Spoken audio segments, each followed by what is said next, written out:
예, 오늘 말씀의 제목은 하나님이라는 면류관을 쓰라입니다. 하나님이라는 면류관을 쓰라. 이사야 14장부터 27장까지는 이스라엘을 둘러싸고 있는 열국의 멸망을 예언하고 있습니다. 우리가 이 내용을 통해 본 것은 역사의 주관자가 누구이며 이 세상이 어디를 향하여 가고 있는지였어요. 사랑하는 여러분, 우리가 믿음으로 고백하는 역사의 주인은 누구십니까? 하나님이시죠. 그렇죠? 이 세상의 역사와 우리 개인의 역사를 하나님이 주관하신다고 우리는 믿고 있어요. 그리고 이 열국의 멸망, 이 세상의 종말은 어디로 향해 가고 있습니까? 세상은 멸망을 향해 가고 있죠. 그렇죠?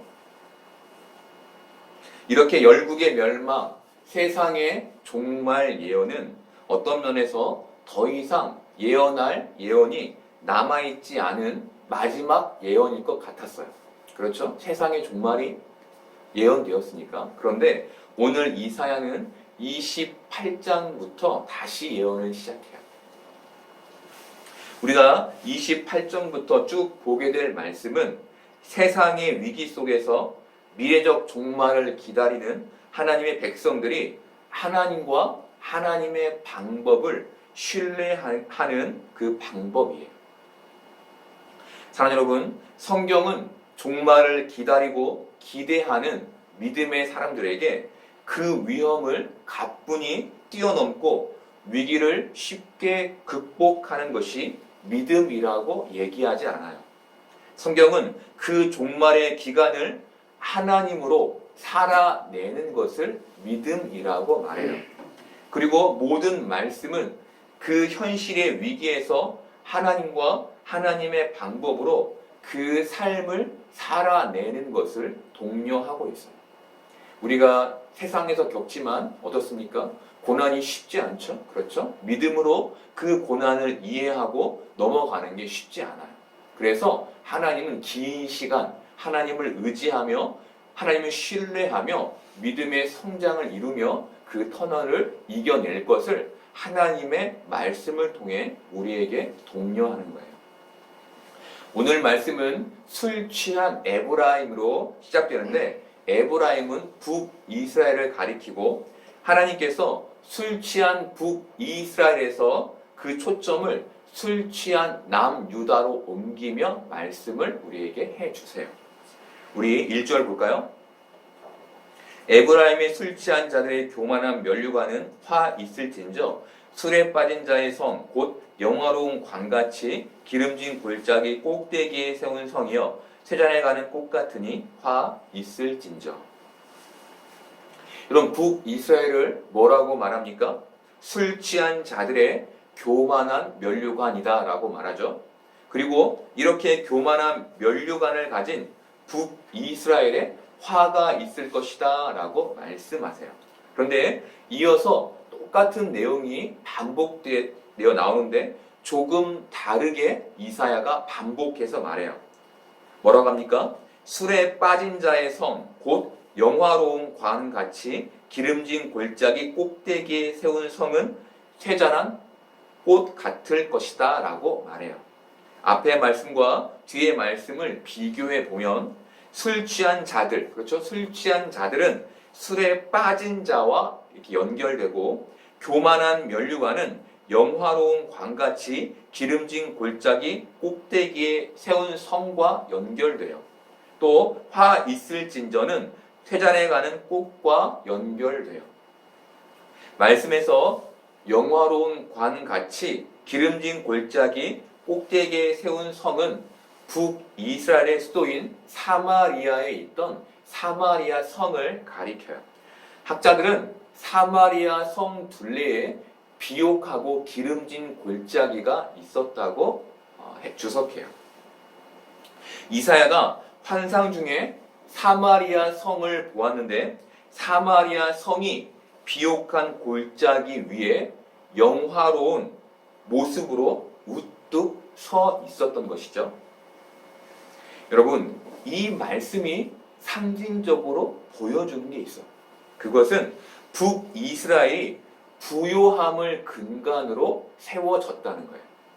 지금 북이스라엘에 사마리아 성이 견고히 서 있었는데 그것이 세상의 번영과 부를 근간으로 하고 있었음을 상징적으로 보여주는 거예요.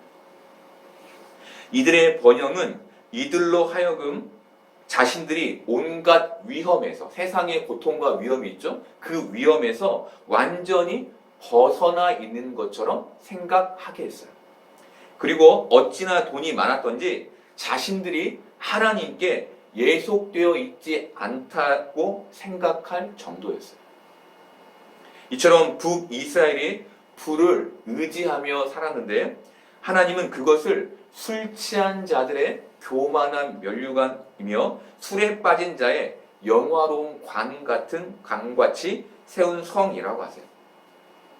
사랑하는 여러분, 사마리아 성을 상상해 보면 많은 사람들이 비옥한 골짜기 그 아래에서 비옥한 골짜기 위에 세워져 있는 그 엄청난 성을 바라봤을 거예요.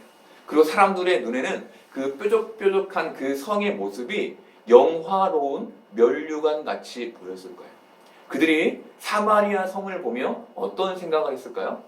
비옥한 골짜기 위에 세워진 부와 번영 위에 세워진 저 이스라엘 사마리아 성은 결코 멸망하지 않을 것이라고 생각했을 거예요. 그런데 하나님은 그 성에 무엇이 있을 거라고 말씀하셨나요? 화가 있을 것이라고 하셨어요. 사랑하는 여러분, 많은 사람들이 이 세상에서 쓰고 싶어 하는 면류관이 있죠. 그것이 무엇입니까? 결코 무너지지 않을 번영과 돈 위에 사람들이 영화롭게 바라볼 성을 쌓는 것이죠. 그렇죠? 뭔가 내 아래로 견고하게 만들어 놓은 후에 그 위에 내가 서서 사람들이 나를 이렇게 높이 바라보는 그 성을 쌓기를 하는 사람들이 바래요. 그런데 하나님은 그 면류관을 어떤 면류관이라고 하시나요? 교만한 면류관이라고 하세요. 여러분, 이게 무슨 말입니까? 그들이 하나님보다 부를 더 견고하게 믿었다는 거예요. 하나님이 훨씬 견고하신데 그 부가, 그 번영이 자신에게 더 견고한처럼 믿고 세상을 살았다는 거예요. 사랑하는 여러분, 우리도 이 믿음에서 크게 벗어나 있지 않죠? 그렇죠? 많은 믿는 사람들이 하나님께 돈을 구하는 것을 보면 많은 믿는 사람들의 믿음이 여기에서 크게 벗어나 있지 않은 것 같아요. 여러분, 그런데 오늘 성경은 우리가 써야 할 면류관을 뭐라고 말해줍니까? 하나님이라는 면류관이라고 말해줘요. 돈을 믿지 말고 하나님을 믿는 것을 말씀하신 것이죠. 사랑하는 여러분, 성경은 교만한 면류관을 쓴 자들, 어떤 사람들입니까? 돈을 믿는 자들을 술 취한 자들이라고에 비유해요. 이들이 세상에서 하나님의 길을 똑바로 걷지 못하고 술 취한 사람처럼 갈짓자로 비틀거렸는데 그렇게 된 데에 세상이 영화롭다고 여기는 돈이 있었다는 거예요. 돈 때문에 그들이 하나님의 길을 똑바로 걷지 못했다는 것이죠. 에베소서에 보면 우리가 자주 들었던 말씀이 있어요. 술 취하지 말라, 이는 방탕한 것이니 성령의 충만함을 받으라 라는 말씀이 있죠. 이 말씀도 어느 부분 이 맥락에서 이해하면 돼요. 돈에 이리저리 휘둘리지 말고 하나님의 길에 똑바로 서서 그 길을 걸어가는 바울의 교훈이 이 말씀에 담겨 있는 것이죠. 사랑하는 여러분, 기름진 골짜기 위에 세워진 영화로운 관의 결론은 화였어요. 화. 성경은 그 화를 쇠잔한 꽃과 처음 익은 무화과가 빨리 먹힌 것에 비유했어요. 우리 2절에서 4절까지를 볼까요? 보라, 죽게 있는 강하고 힘 있는 자가 쏟아지는 우박같이 파괴하는 광풍같이 큰 물이 넘침같이 손으로 그 면류관을 땅에 던지리니 에브라임에 술 취한 자들의 교만한 면류관이 발에 밟힐 것이라. 그 기름진 골짜기 꼭대기에 있는 그의 영화가 쇠잔에 가는 꽃이 여름 전에 처음 익은 무화과 같으리니 보는 자가 그것을 보고 얼른 따서 먹으리로다. 하나님께서 북이스라엘을 아수르를 통해 멸망시키셨는데 성경이 아수르를 죽게 있는이라고 표현해요. 죽게 있는. 성경이 무엇을 말해주는 겁니까? 타락한 북이스라엘을 교훈할 도구로 하나님께서 믿음이 없는, 하나님을 믿지 않는 아수르를 사용하셨다는 것이죠. 이사야가 이 세상의 주관자가 누구이신지 다시 한번 강조하는데 하나님께서 저 악한 존재까지 사용하셔서 하나님 나라를 이루고 계심을 말씀해 주고 있는 거예요. 사랑하는 여러분, 우리도 세상을 살며 악한 세력들, 그 존재들을 만나게 되죠. 그렇죠? 우리가 참 그들 때문에 많은 어려움을 겪을 때가 있어요.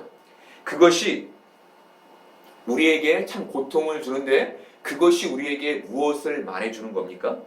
하나님 나라가 우리 안에 이루어지고 있음을 말해주는 거예요. 그것이 참 고통스럽고 힘들지만 하나님 나라가 지금 내 안에, 내 속에서 이루어지고 있구나라고 우리가 기억하면 되는 것이죠.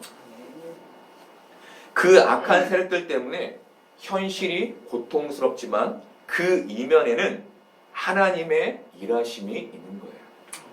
사실 이렇게 말로 하면 우리가 다 알아듣는데 실제로 우리가 고통을 겪으면 그 안에서 이것이 하나님의 도구이지라고 잘 생각되지 않죠? 그렇죠? 사랑하는 여러분, 이렇게 생각이 잘 안 돼요. 이렇게 생각이 안 될 때 우리가 할 수 있는 것이 무엇입니까? 하나님의 때를 기대하며 그 터널을 하나님을 의지하며 잘 지나는 거예요. 차근차근 믿음의 길을 밟아가며 그 하나님이 주신 그 어려움들을 잘 이겨낼 때 우리 안에 하나님 나라, 믿음이 성장하게 되는 것이죠. 사랑하는 여러분, 하나님께서 아수르를 북이스라엘을 교훈하는 도구로 사용하셨는데 성경은 아수르를 우박과 광풍, 해일로 묘사해요. 아수르가 굉장히 거세고 강력한 나라였다는 것이죠. 여러분, 이렇게 거세고 강한 나라가 북이스라엘을 침략했을 때 북이스라엘은 어땠겠어요? 정말 너무나 많은 고통 가운데 있었겠죠. 그것을 성경이 영화로운 면류관이 땅에 던져지고 밟혔다라고 하신 거예요. 그들이 믿었던 그 돈이 그들을 지켜주지 못한 거예요. 성경은 아주 자주 돈이 우리를 지켜주지 못한다는 말을 해요. 이 말을 왜 자주 할까요? 믿는 사람들이 자꾸 돈이 자신을 지켜줄 수 있다고 믿기 때문이에요. 사랑하는 여러분, 우리가 여기에서 봐야 하는 것은 우리도 여기에서 멀지 않다는 것이죠. 부와 번영이 주는 안식을 하나님이 주는 안식보다 더 견고하게 믿고 있는 우리를 봐야 하는 거예요. 사랑하는 여러분, 우리가 살면서 안도할 때가 언제입니까? 지금은 마음이 편하다 할 때가 언제입니까? 우리의 통장에 돈이 두둑히 있고 우리의 지갑에 돈이 두둑히 있을 때 우리가 그 안정을 누리죠. 그런데 돈이 주는 안도에 젖으면 교인들은 교회에는 오지만 정말 하나님께 예속되어 있다는 생각은 하지 않게 돼요. 여러분, 굉장히 중요한 말이에요. 우리에게 돈이 너무나 필요하죠? 그런데 돈이 주는 그 안식과 안정에 젖으면 나 자신이 하나님께 예속되어 있다는 생각에서 멀어지게 돼요. 사랑하는 여러분, 가난해야 신앙이 견고하다는 말을 하는 게 아니에요. 돈이 쇠잔하는 꽃이며 여름 전에 처음 익은 무화과를 사람들이 얼른 따 먹는 것과 같다는 말을 하는 거예요. 그것이 소멸할 것이라는 거예요. 하나님은 그것이 소멸할 것이라고 말씀하셨는데 우리가 그 말씀을 이 세상에서 믿어야 한다는 말씀을 드리는 거예요. 사람들이 여름 전에 처음 익은 무화과를 얼른 따먹는 것 같다는 말은 지금처럼 그 시대는 당분을 구하는 게 쉽지 않은 시대였어요. 긴 겨울을 끝내고 사람들이 가장 처음 당분을 섭취할 수 있는 과일이 무화과였어요. 그래서 이것이 나무에 달리면 사람들은 얼른 뛰어가서 그것을 먼저 따먹었어요. 너무나 단 것이 먹고 싶었기 때문이겠죠. 이처럼 부와 번영이라는 것이 쉽게 삼켜지는 험한 것임을 말씀이 하나님이 우리에게 말씀해 주실 때 우리가 반드시 이 세상에서 그것을 믿기를 하나님이 바라셔서 우리에게 자주 그 돈 너희를 지켜주지 못해 라는 말을 해 주시는 거예요. 사랑하는 여러분, 이제 하나님은 우리가 써야 할 면류관이 무엇인지 5, 6절을 통해 말씀해 주세요. 우리 5, 6절 볼까요? 그날에 만군의 여호와께서 자기 백성의 남은 자에게 영화로운 면류관이 되시며 아름다운 화관이 되실 것이라. 재판석에 앉은 자에게는 판결하는 영이 되시며 성문에서 싸움을 물리치는 자에게는 힘이 되시리로다. 여러분, 하나님께서 자기 백성의 남은 자에게 영화로운 면류관이 되시고 또 아름다운 화관이 되신다라고 하세요. 우리는 자꾸 세상에서 우리를 견고하게 해주고 사람들이 우러러 봐주는 돈이라는 영화로운 면류관을 쓰고 싶어 하는데 성경은 우리가 써야 할 면류관을 하나님이라고 말해줘요. 여러분, 바울은 달려갈 길을 마치고 믿음을 지킨 자신이 받을 면류관을 이렇게 말했어요. 디모데후서 4장 7, 8절 보겠습니다.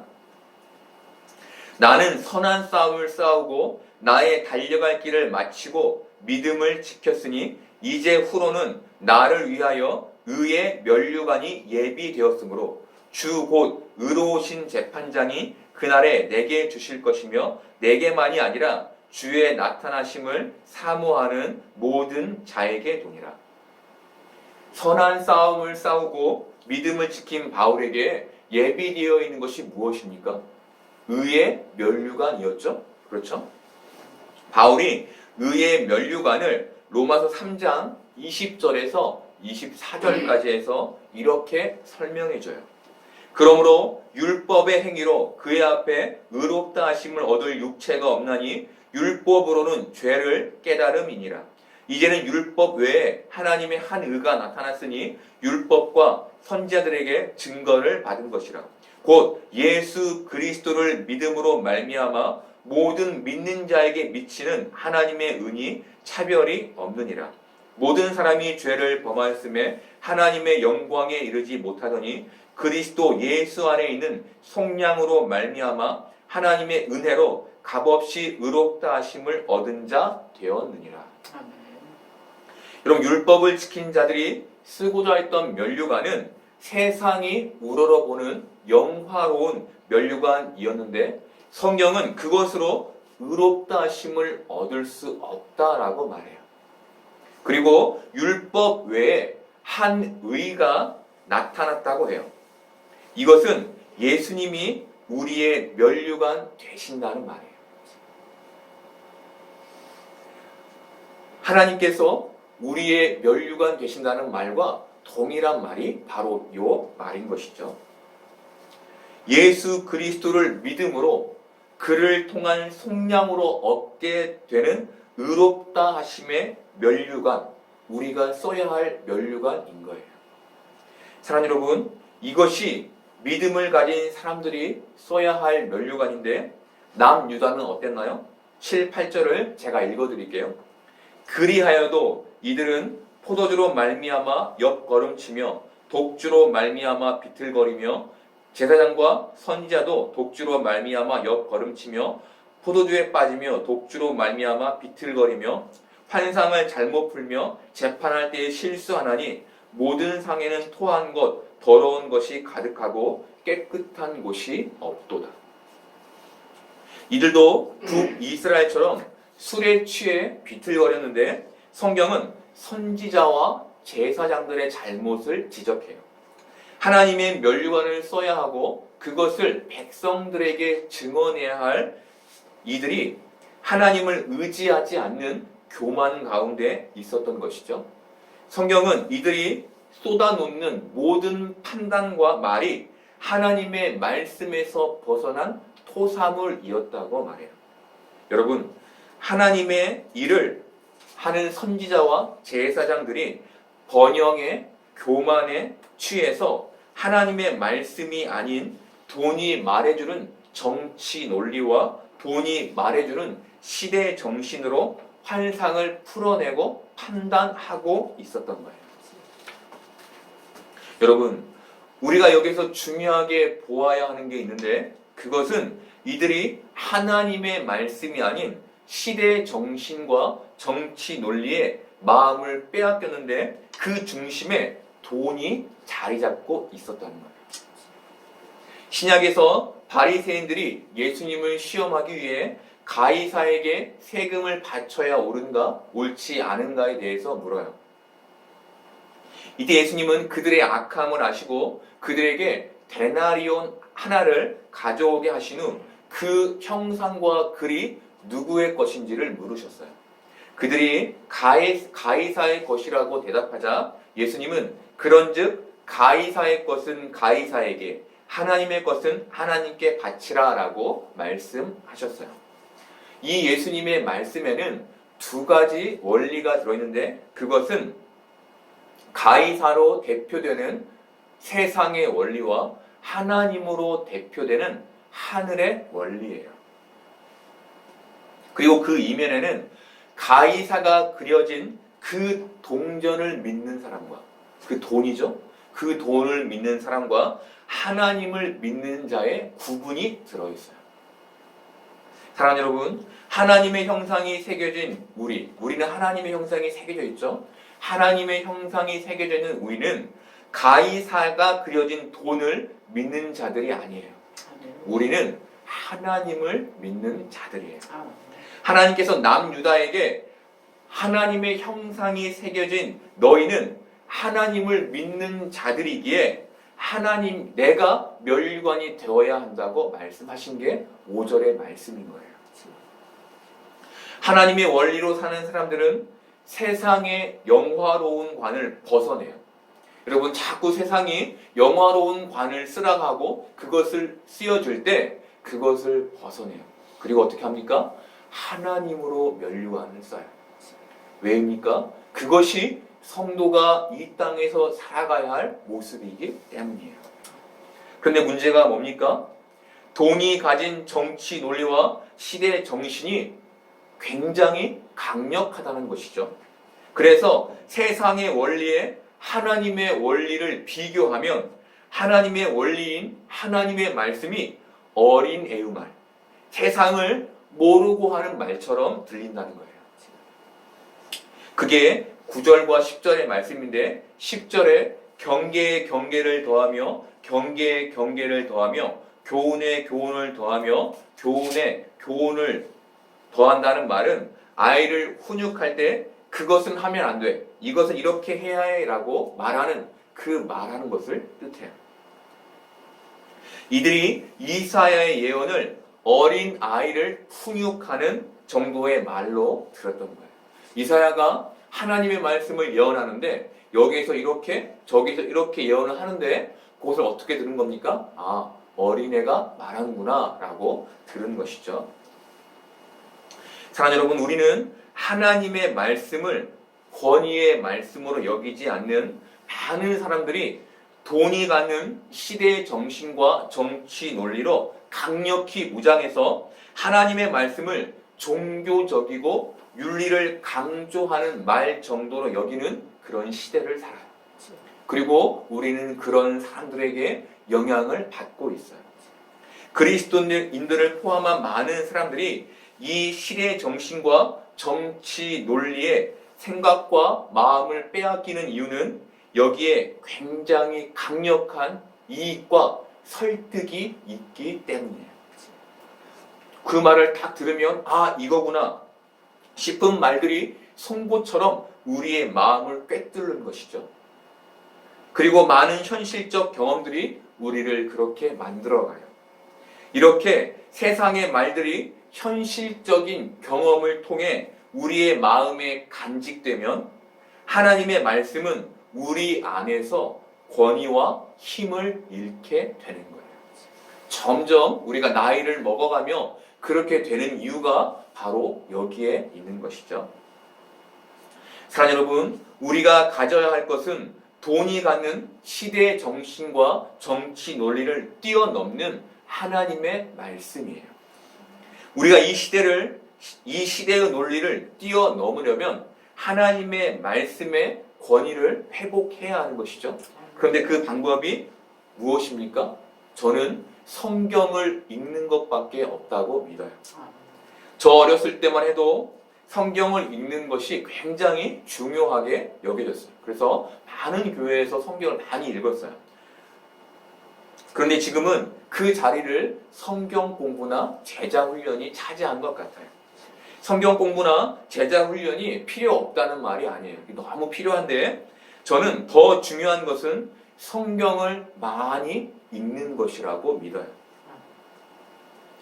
해석되지 않은 성경을 읽으며 이해가 되지 않아서 답답하지만 쭉 읽어내며 성경의 말씀을 우리 안에 쌓아갈 필요가 있다고 저는 믿어요. 이것을 읽을 때 이것이 마치 어린아이를 교훈하는 교훈과 같이 들려지더라도 우리가 그것을 잘 흡수해서 쌓아놓는 것이 필요하다고 생각해요. 그 말씀의 법이 어느 순간 우리 안에서 하나님의 권위를 세워줄 거예요. 그래서 그것이 세상의 논리에서 우리를 벗어나게 해줄 거예요. 사랑하는 여러분, 유다의 백성들은 하나님의 말씀을 어린아이의 교훈처럼 여겼어요.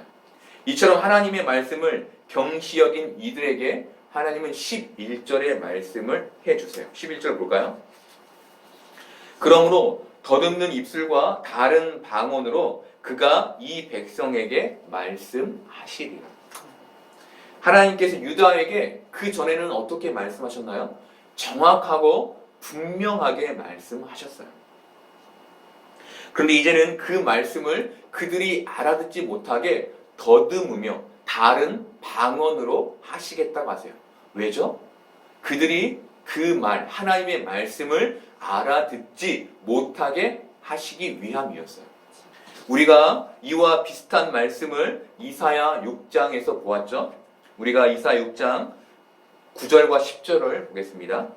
여호와께서 이르시되 가서 이 백성에게 이르기를 너희가 듣기는 들어도 깨닫지 못할 것이요 보기는 보아도 알지 못하리라 하여 이 백성의 마음을 둔하게 하며 그들의 귀가 막히고 그들의 눈이 감기게 하라 염려하건대 그들의 눈으로 보고 귀로 듣고 마음으로 깨닫고 다시 돌아와 고침을 받을까 하노라. 하나님께서 하나님의 말씀을 못 알아듣게 하신다는 말씀이 이사야에서 반복되고 있어요. 여러분, 이 말씀이 전제하고 있는 게 무엇입니까? 하나님께서 이들을 돌이키시기 위해 수없이 많은 말씀을 선포하셨다는 것이죠. 그들이 듣도록 분명히 확실히 하나님의 말씀을 선지자를 통해 전해 주셨다는 거예요. 그런데 이들이 하나님의 말씀을 끝까지 무시했기 때문에 그들에게 남은 것은 그들의 귀를 어둡게 하여 그들을 멸망시키시는 것밖에 없었던 것이죠.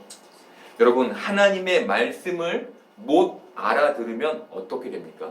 하나님의 말씀이 이렇게 선포되고 있고 성경에 기록되어 있는데 이것을 우리가 알아듣지 못하면 어떻게 됩니까?